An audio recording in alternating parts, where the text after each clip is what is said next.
I'd like to share the story of the Alvah H. and Wellene P. Chapman Foundation. It is named after two remarkable individuals, Alvah H. Chapman Sr. and Wellene P. Chapman, my mother and dad. Wellene, my sister, and I were blessed with having two wonderful parents who not only cared about us, instilled in us some good values that we're very blessed to have, but instilled in us a love of community and a love of service to others. Both my mother and my dad were people who cared about the least and the last and the lost of our community. My dad was very active in public housing in Columbus, Georgia. Even a housing project was named for him to reflect on the magnitude of his work, which was very remarkable. The housing projects in Columbus, Georgia were really quite nice and quite an improvement over the shacks and shanties that many people have been forced to live in, not in public housing. He was very devoted to that cause. My mother was very active in the Salvation Army.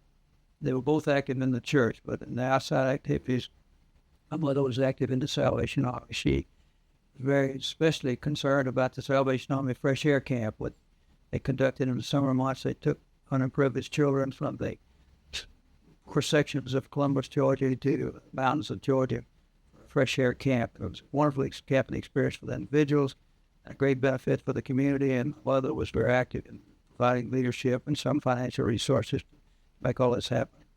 They were both very active in the church.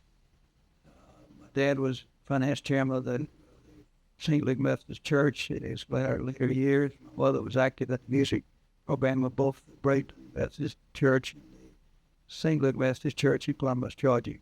My dad was active in the United Givers campaign. He led a successful United Givers campaign in 1959.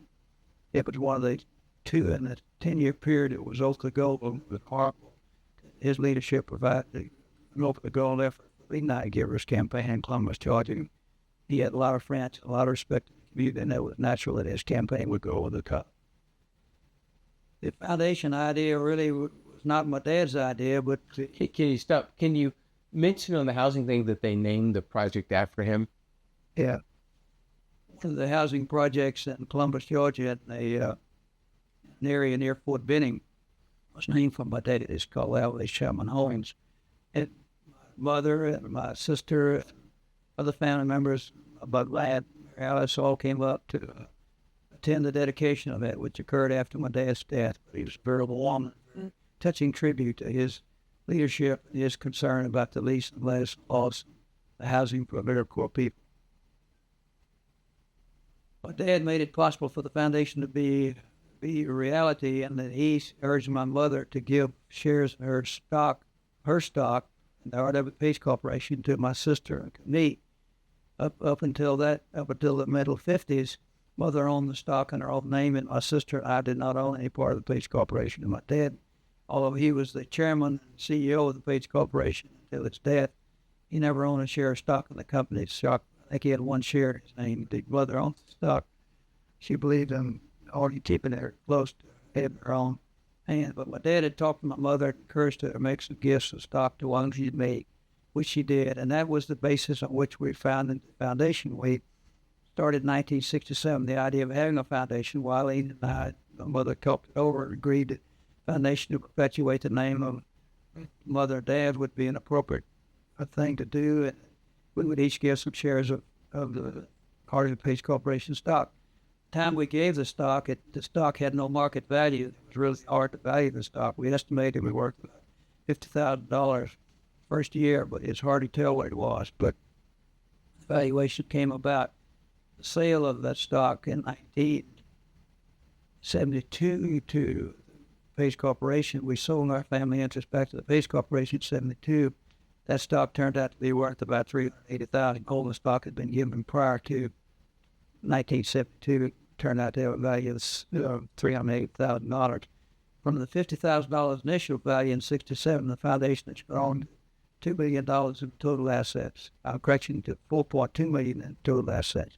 And we've been able to make grants totaling $2 million. The last grants we made at the annual meeting in July of 2001 was key for us over the $2 million mark in grants. And it's what a remarkable accomplishment for a foundation that's now $4.2 million assets, but it's given away $2 million in total grants over the years from 1967 to 2001.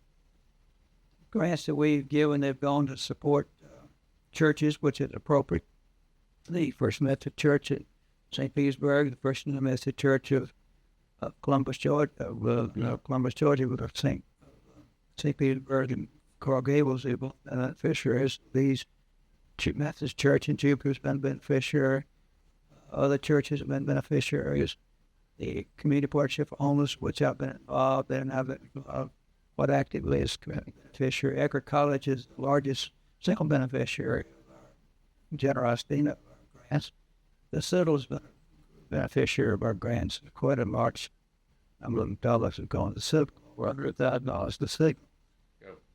One of the great benefits of the foundation, and not only the fact that we've been able to help others, but we've been able to help ourselves. This has been a great organization to bring the family members together to talk about giving away money, as opposed to many families coming together and talk about their needs for money.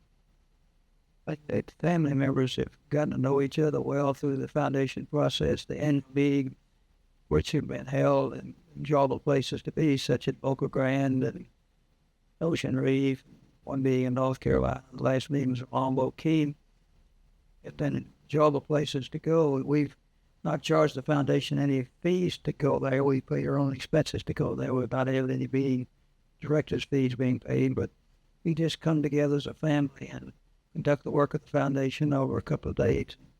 Enjoy each other's company, and our families got to know each other and have stayed close together by virtue of the family foundation being the organization that's kept us together. The leadership of the foundation started with my mother as chairman. I succeeded her after a few years. I was chairman for quite a number of years until just about a few years ago, my daughter Dale took over as chairman. And this year at the annual meeting, Lee Saylor took over as chairman. The plan now is to have one member of the Saylor family be the leader for 2 years, another member of the Chapman family be leader for 2 years. That will alternate, so we'll be other members of the Saylor family, other members of the Chapman family have a chance to provide leadership. Wileen has been the president of the foundation for a number of years, and so it's been a shared family experience. It's been a very beneficial experience for us, and it's been beneficial for people we've helped.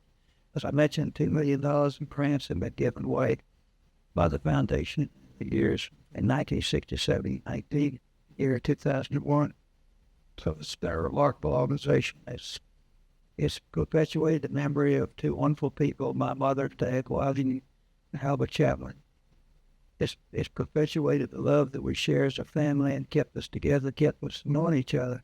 And Saylor mentioned Lee a few days ago that he knows his cousins on the Chapman family better than he knows his cousins on the other side of the family, his other family.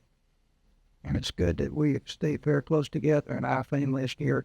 We're considered back up. We're close, cohesive group that shares the love of each other and shares the respect of each other. We also brought together the need to come together for family meetings, foundation meetings, conduct the business of the foundation in a good way.